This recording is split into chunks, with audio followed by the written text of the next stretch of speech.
Bismillahirrahmanirrahim. Assalamualaikum warahmatullahi wabarakatuh. Baiklah, dalam video ini cikgu akan menerangkan apa itu alloy. Okey, kita lihat pada gambar. Okey, terdapat 5 jenis gambar okey, ataupun barangan ataupun produk yang dihasilkan oleh alloy. Okey, gambar pertama ni adalah jambatan jambatan. Okey, gambar yang kedua adalah alat perhiasan.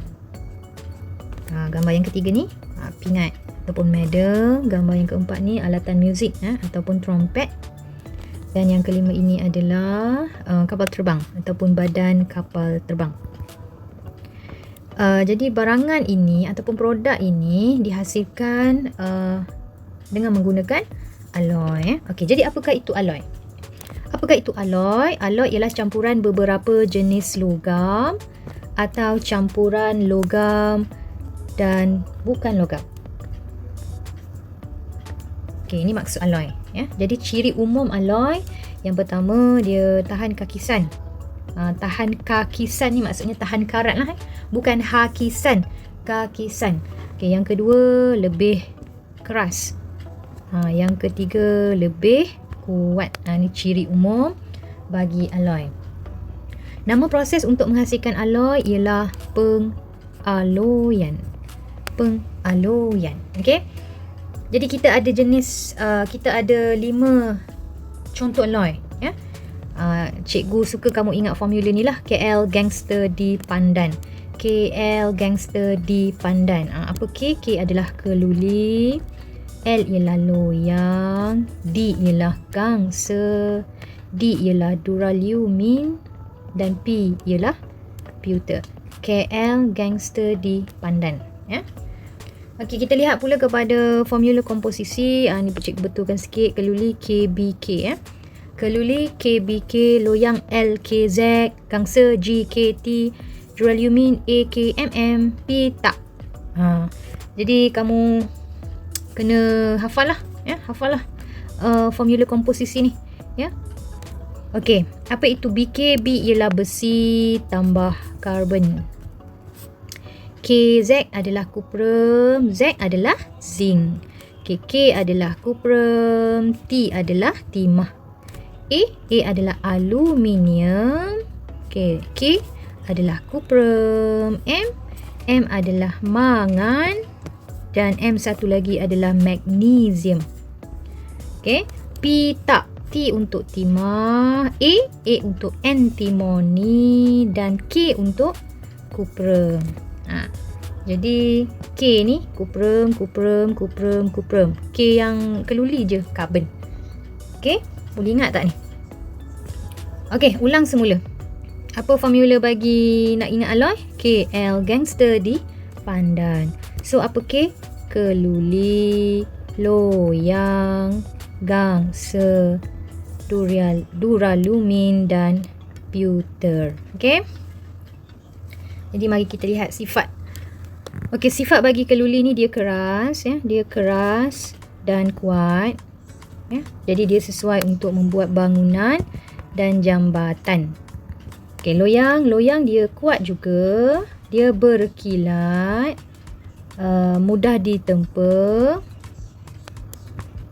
Dan kegunaan loyang adalah untuk membuat alatan muzik seperti trompet dan juga banyaklah sebenarnya, tombol pintu, kunci Okey, gangsa biasanya kita biasa dengar medal gangsa kan, pingat gangsa.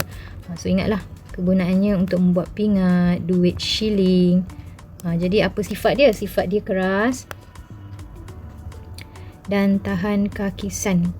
Okey, duralumin ni dia ringan. Jadi bila dia ringan, dia sesuai untuk membuat badan kapal terbang ataupun pesawat ringan, kuat, tahan kakisan Okey, pewter permukaannya berkilat dan dia juga tahan kakisan, maka ia sesuai untuk membuat barang perhiasan barang perhiasan seperti bingkai gambar ataupun ni tadi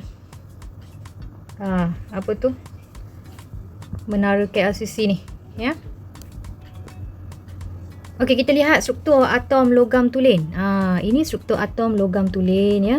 Atom-atomnya tersusun secara teratur dan berlapis-lapis. Tapi bila kita kenakan daya, lapisan atom tersebut dia menggelongso, dia mudah menggelongso. Jadi ini menjadikan dia lembut ya dan tidak kuatlah. Jadi bagaimana kita nak perbaiki sifat logam tulen ini? Kita tambahkan dengan atom asing ya. Atom logam tulen kita tambah dengan atom logam asing, lalu terhasillah alloy. Okey, inilah struktur bagi alloy. Di mana dalam struktur alloy ni dia ada yang kecil-kecil, yang banyak-banyak ni adalah atom logam tulen. Manakala yang 3 ketul yang warna hitam ni adalah atom logam asing. Yang asing mesti sikit lah daripada yang tulen. Okay, sebagai contoh kalau cikgu nak guna alloy loyang. So, apa formula loyang? Dia punya komposisi. Komposisi loyang LKZ. LKZK adalah kuprum. Okay. Jadi, kuprum adalah atom logam tulen. Manakala zinc adalah atom logam asing. Okay. Cikgu terlupa nak khabar ke kamu bahawa bukan saja-saja cikgu susun ni huruf K di depan, huruf A di depan. Yang cikgu susun di depan ini semuanya adalah logam utama. Yang cikgu susun di depan ini merupakan logam utama. Manakala selebihnya adalah atom asing ataupun logam asing. Ya, kamu kena ingat yang depan ini adalah logam utama. Okey, jadi kalau loyang formula dia LKZ kan. So kuprum adalah logam utama dan Z adalah logam asing. Okey, bila kita tambah atom logam asing, maka ini menjadikan alloy lebih kuat dan keras. Okey, cikgu ulang semula. Okey, alloy ada 5 iaitu KL gangster di pandan, K ialah keluli, L ialah loyang, G ialah gangsa, D ialah duraliumin, P ialah pewter. Okey, ulang lagi. KL gangster di pandan. Formula dia KBK LKZ. Al Kazam. Okey, LKZ, GKT Ganu Kuala Terengganu. D AKMM, P tak. So B ni apa? Besi. Ni K karbon. Okey. Yang ni je. Kuprum. Okay, Z zinc, T timah, A aluminium, M mangan, magnesium, timah, antimoni. So yang ni antimoni lah. A untuk antimoni, yang ni DAKMM kan. Yang ni untuk aluminium. Minta cikgu minta kamu hafal lah. Ya. Bila kita selalu melihat, insya-Allah kita akan mengingat. Okey, seterusnya dalam alloy ni ada 2 eksperimen utama lah. Eksperimen yang penting yang perlu kamu tahu dan yang perlu kamu jalankan di sekolah dan juga yang perlu kamu ingat. Okey, yang pertama adalah untuk mengkaji kesan kakisan. Ya, kesan kakisan bagi logam tulen dan alloy. Okey, kita tengok gambar ni. Ya, di mana paku keluli dan paku besi direndam dalam air suling. Cikgu ambil lah. Contohnya direndam selama 3 hari.